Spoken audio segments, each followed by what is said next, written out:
Hello, my fellow creative freelancers and solopreneurs. Welcome to today's Tuesday 2 o'clock Tea and Talk. The conversation today is a continuance of last week's, and it's very, very timely to where we're at right now in terms of what's happening in our economy, what's happening in our businesses. And the question is all about clients. Are the clients that we had in the before times still our clients now? If they are our clients, if our clients haven't disappeared completely, I mean, there are really some industries that have been completely wiped out and devastated with no real idea about how that's going to come back or respond. And one of those is like wedding photography and event photography. I mean, those industries are really challenged with even understanding whether they still have clients or if the clients that they had before are still going to be their clients going forward.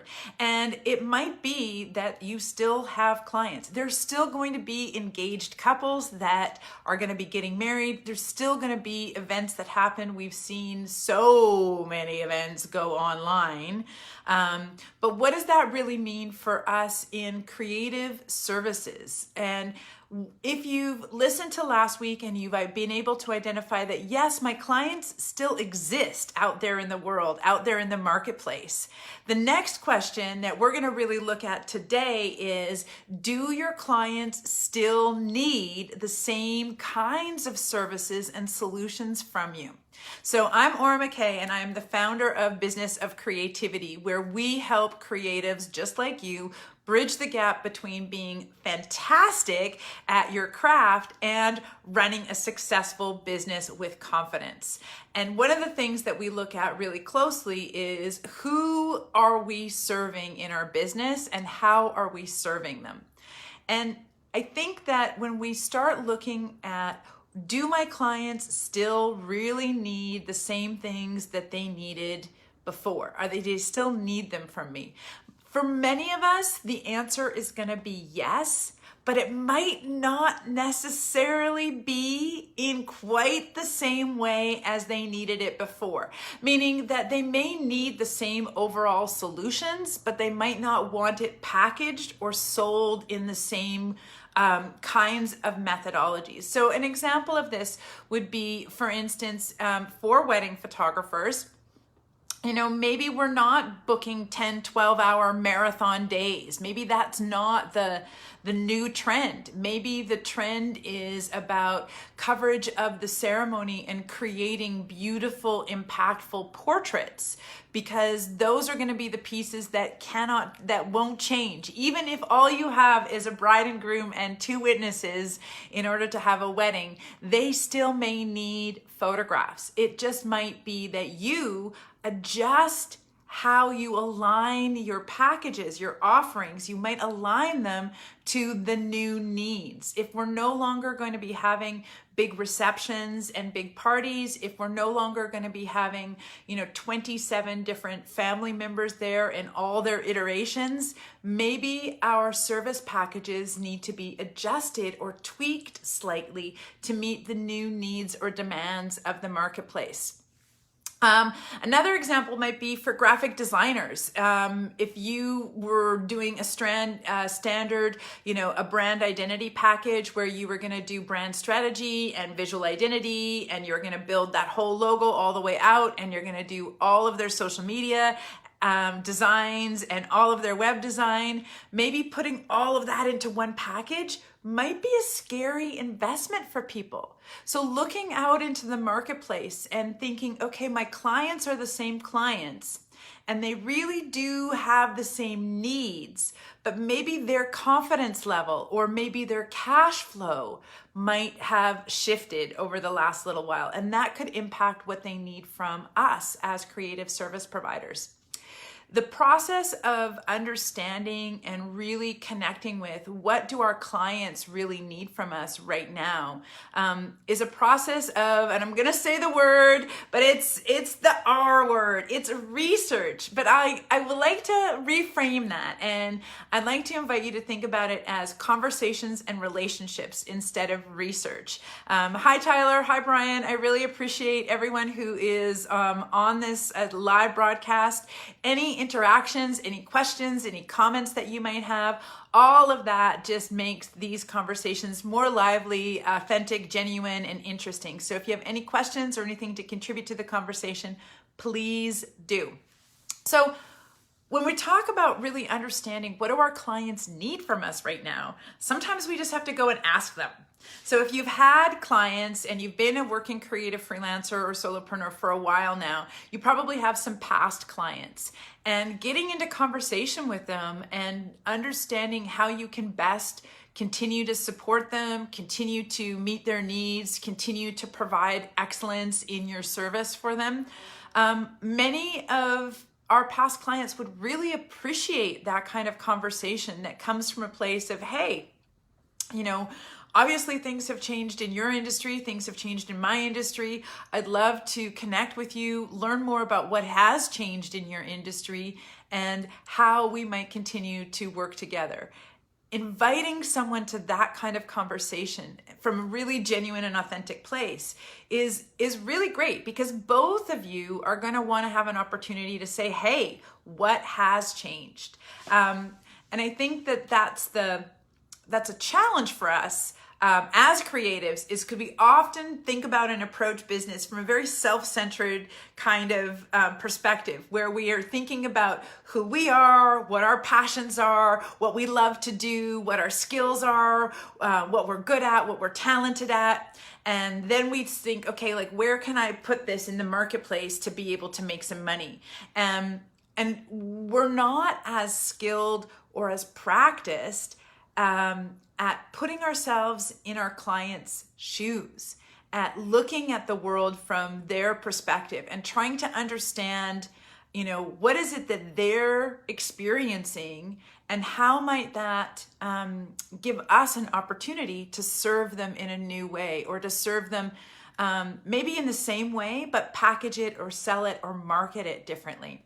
And that's kind of what I'm finding with my business. I'm curious to see if you're watching this on the replay or watching this live, how has what your customers or clients' needs changed? How have they changed? Are you finding any big difference in terms of what people are asking for, what they're inquiring about, what they seem to be bringing up as objections in a sales conversation? These are really great clues and insights to think, maybe I need to shift my offerings a little bit. So how this came up for me in my business is that when I first conceived of Business of Creativity as an online learning platform, I wanted to make the online learning platform different from anything else out there, because I was frustrated. I was frustrated with buying courses that I was either way too advanced for and they were too intermediate, or buying a course that was way too advanced for me and I wasn't ready for it. So I wanted to have an online learning platform that met people exactly where they're at. I wanted to create an online learning platform that really supported creatives to bridge the gap. And where I saw the gap was we're really supported in learning how to master our craft and creativity and ideas and inspiration. We're not so supported in business strategy and marketing strategy.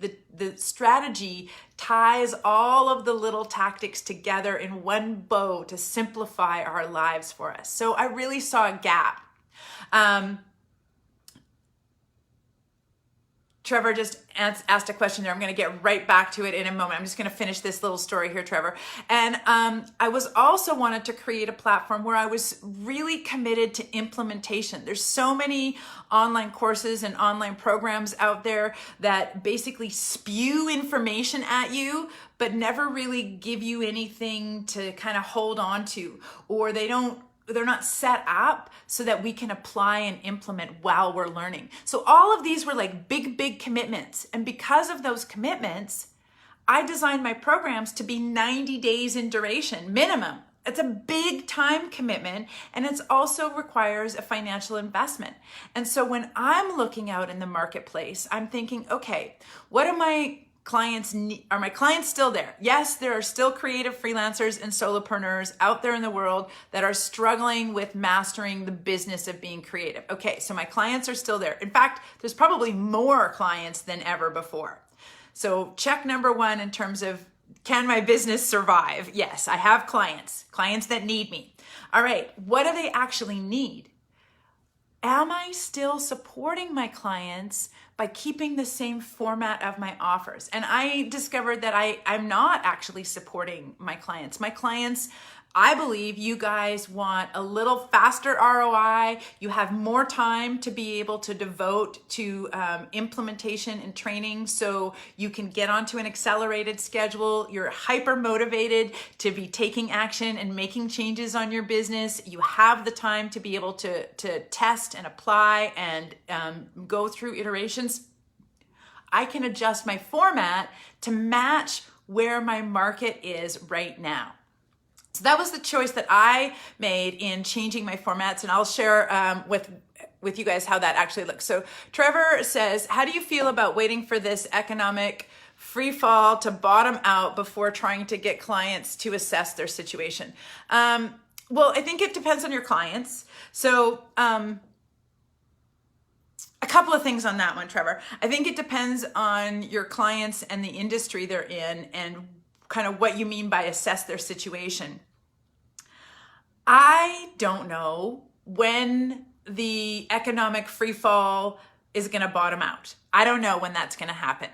I can't anticipate that. And so what I've chosen to do is I've chosen to work on refining my offers to match needs that my clients have now and will likely continue to have, maybe in a slightly different format. So in the question of like, do I wait before trying to get clients to assess their situation? I would say no, but I wouldn't approach the conversation, Trevor, from the perspective of getting my clients to assess their situation. I would approach it from the perspective of engaging in a relationship building conversation. We don't necessarily have as many chances to market or interact necessarily with our clients right now. Many of us have been told to stop work completely, and so we haven't had that same experience. I'm suggesting that we could reach out and have a conversation of discovery, a mutual discovery of saying, hey, how you been? It's been a couple of months. I'm sure your industry has changed. I'm just wondering how you're doing these days, and if you might be up for a conversation to talk about some ideas how we might support each other. So maybe they're not at that sort of emotional and mental state, or maybe they are waiting for some kind of economic certainty to be able to have that conversation. But it doesn't mean that you can't invite them to it. I would actually still invite people to the conversation of discovering how we might support each other moving forward, and really have it as a conversation. The book that I like about this one, about how to have these conversations, especially with our past clients, is The Pumpkin Plan by Mike Michalowicz. And it's great if you have had past clients. Now, if your clients aren't there anymore, if your industry has completely disappeared, thanks for the thumbs up, yes, then maybe it's a little bit more challenging how you're going to do your research and get your information. If, Trevor, you're able to get information about where your clients are right now in this current free fall situation, sometimes you're able to get it from other sources without necessarily engaging with them personally or specifically. So other sources would be to look for reports, industry reports. Many associations have industry reports, especially like GDC Canada, the graphic designers, CAPIC, PPOC, even looking into PPA. Some of the bigger organizations in the US might have some information about the industry and how it's impacting. A lot of big marketing agencies are spending the money to do the research that we can leverage as freelancers and solopreneurs simply by using Google. There's a lot of reports out there about how has marketing to Gen Zs changed with COVID, how has marketing to big corporations changed. So giving yourself an opportunity to leverage people who have paid for that kind of research on your behalf is a great way of starting to understand, what does my market really need right now? I know we're kind of done with online and Zoom meetings and all of those kinds of things, but it's a really great opportunity to tap into what kind of meetings are your clients attending? Where are they going for information about their industry and the changes and what they're up against? And seeing if you can't at least eavesdrop on those kinds of conversations to get a sense of what walking in their shoes might feel like. That's really what we're talking about, is that, whether we're talking about business or our neighbor or another human being, it's about, we're all walking a different path. And I don't want to just show up on your doorstep and start marketing to you without really understanding where you're at. What kind of conversation am I jumping into? So as much research as we can do, I don't know. I just never really loved that word. Research was always a dirty word for me, and it always just meant hours of boring reading textbooks. And since high school, I've managed to reframe research, and now I see it as an opportunity to have conversations and to listen to what people are experiencing and to create an opportunity for compassion. Because the more we can know about someone else's experience, the more compassion and empathy we can experience with them. And the more we know about where our clients are at, the easier it is to talk to them. So having a marketing conversation is much, much easier when you know what it is that your clients want you to be talking about. And the last thing I'm gonna leave you with today is the consideration that if you look at Maslow's hierarchy of needs, at the very bottom are things like shelter and food and safety. And as we move up the different hierarchy of needs, we start getting into a sense of belonging. And at the very pinnacle is self-actualization. And for a very long time, since the early 90s, we in North America especially have been given the message that if you do what you love, the money will come.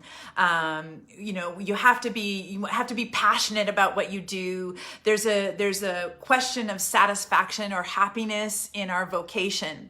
And that is a very privileged position. There's not a lot of countries in the world where individuals get to consider their level of happiness and satisfaction with their employment. And being in North America and being able to ask ourselves those questions, are we experiencing self-actualization through our career path, is tremendously blessed and hugely privileged. And especially as creative freelancers and solopreneurs, gang, we get paid to do work we love. We are so blessed in so many ways. And so when we start to look at how we can adjust our business to be able to better align with people who are having a conversation on that base level, that maybe now is not the time to be so particular about work I love, and maybe concentrate more on supporting your clients the best way that you can, to find innovative, even if they're not super creatively fulfilling, but innovative ways to meet your clients where they're at. And let's face it, you might be really feeling that bottom rung of Maslow's hierarchies of needs right now. You might be really in the food, shelter, safety world, in which case, choosing those bread and butter jobs, those low-hanging fruit, those opportunities to generate cash flow and to ease some of that stress and fear and anxiety will help your business in the long run too, because it gives you that mental mindset to be able to make really strong, intuitive, and powerful decisions moving forward. So that's the basis of today's conversation. I have a bunch of free resources on my website to help you with things like if you're still in that place of uncertainty, I have a 5 things checklist that you can do to move out of uncertainty in your life and business right away. And I also have an amazing opportunity for you guys to talk with me one-on-one and see if we can navigate our way through your clients and what they want so that you can be confident in your creative business going forward. So I will drop the link for the strategy call below, and you can check out the resources on my website, businessofcreativity.ca. My name is Aura McKay, and thank you so much for checking into the Tuesday 2 o'clock Tea and Talk. I do these weekly here on my Facebook page, and they're conversations about business, marketing, and mindset for creative freelancers and entrepreneurs. All right, you are welcome. Thank you so much. I will stay on the line for just a little moment if there's any other questions or anything that you guys want to add to this conversation. It's a super timely and relevant one. All right, gang. I'll check the comments again later. Have a great day. Happy Tuesday.